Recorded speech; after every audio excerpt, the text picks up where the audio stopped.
Good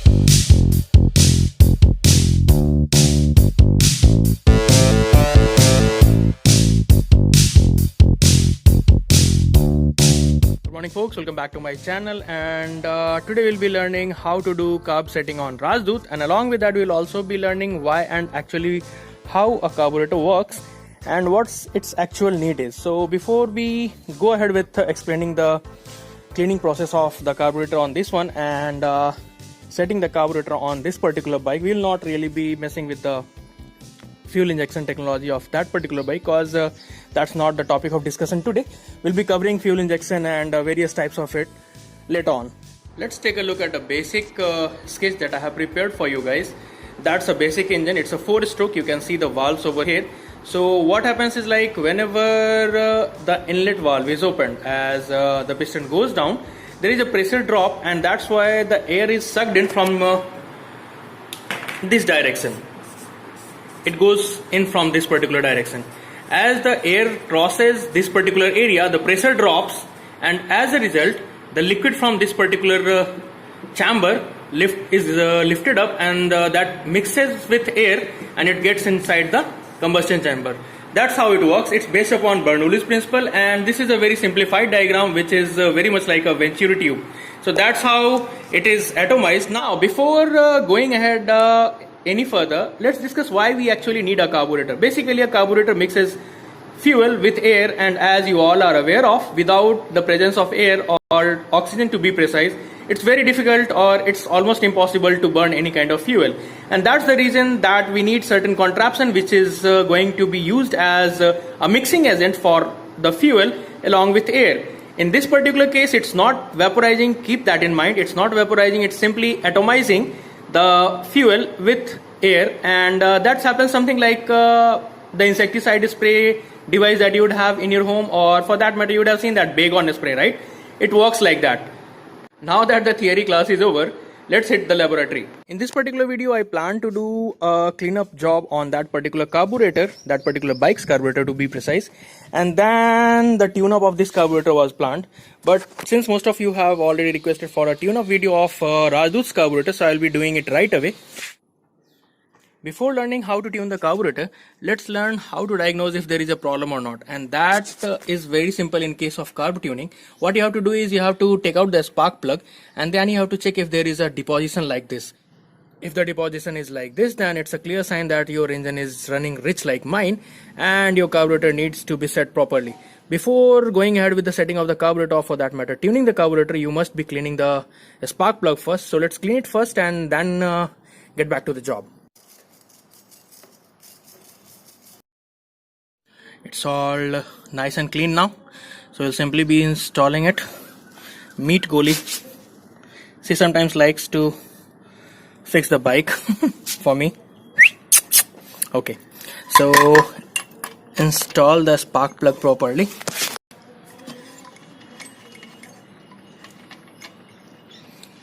Make sure you do it when the engine is cold, as if it's hot, really hot, then it's not only going to leave your palm with boils, it will also make the thread on the head loose, damaged, so be careful with that.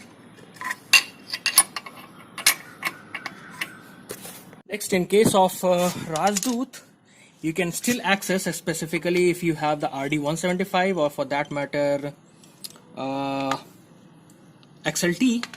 In those two cases you can still reach this particular screw as well as this screw. However, if you are having the other model which is having a fully flared the steel combo side panel, it would be difficult to access those two screws.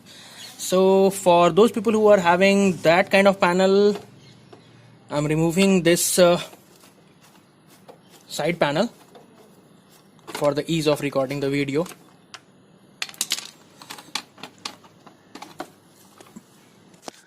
I've taken out the air filter too. Along with that, I have taken out the other side's cover too for the ease of viewing. Now let's start the bike.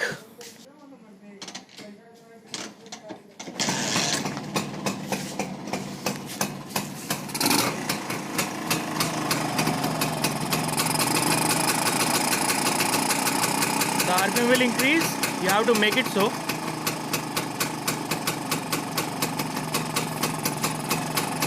Fix it at a noticeable RPM so that you could be able to notice any kind of difference. Now tighten the screw.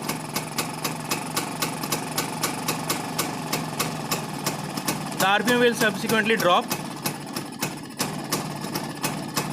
Now slightly make it loose by half turn at a moment, and then go ahead accordingly, approximately at that's 2 turns. Go ahead slowly, turn it.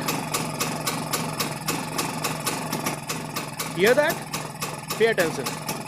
There is a noticeable increase in RPM now.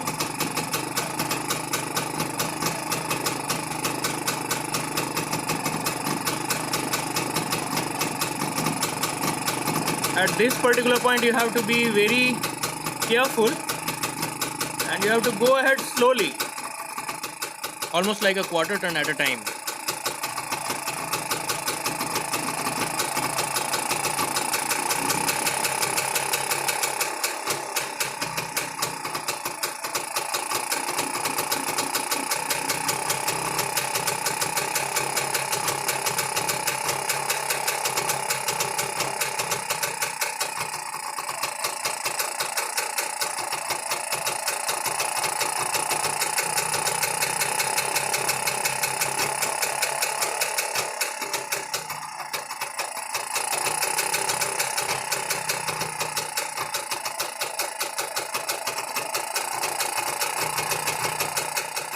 That's it, it's set.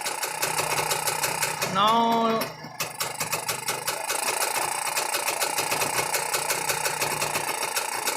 that it's done, adjust the top screw accordingly.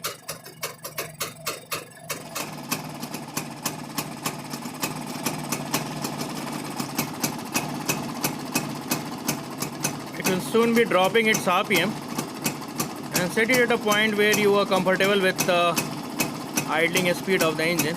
It will be something like a decent beat.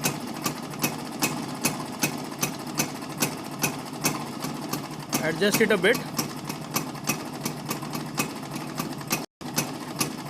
It has knurled edges, you can see it over here, so that you could turn it with your bare hands too, without the use of a screwdriver.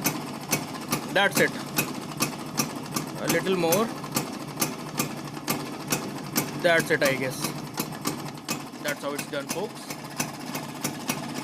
Remember, since it's a two-way stroke, there still might be some sort of deposition at the spark plug, so that's nothing to worry about. Remember, you don't really need to take out the entire side panel. I had to take it out because the view was not really clear, and now that I have taken it out, each and every screw or the details of the carburetor is pretty visible, and that was the reason that I had taken out.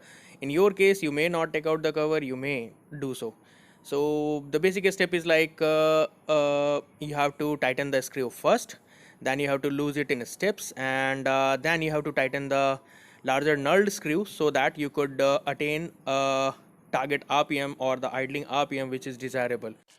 So be it, folks, that's how you tune your carburetor in case if your bike is running lean or rich, depending upon how the spark plug looks like.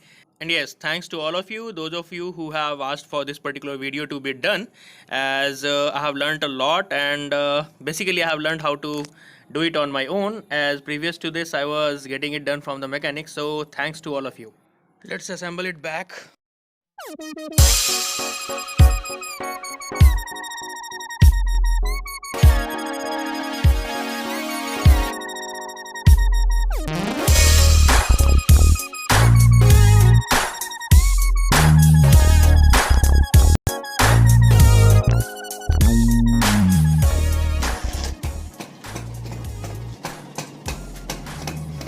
No smoke or pretty little amount of smoke.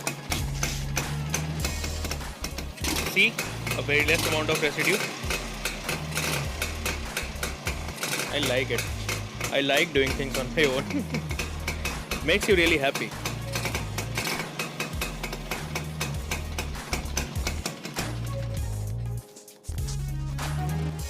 Now that half of the job for today's video is complete, let's hop on to the CV carburetor cleanup. Now before we start cleaning the carburetor on this Unicorn, let's understand what's the difference between that carburetor and the one on Unicorn. The carburetor which is there on Rajdoot is the conventional one, which has a slide which is directly controlled by the throttle cable. Now in case of Unicorn, what happens is like there is a diaphragm at the top of the carburetor which is linked to the slide, and once you twist the throttle, what happens is like it actuates a butterfly valve, which in turn is actuated by the cable which is linked to the throttle. And let's take a look at it first.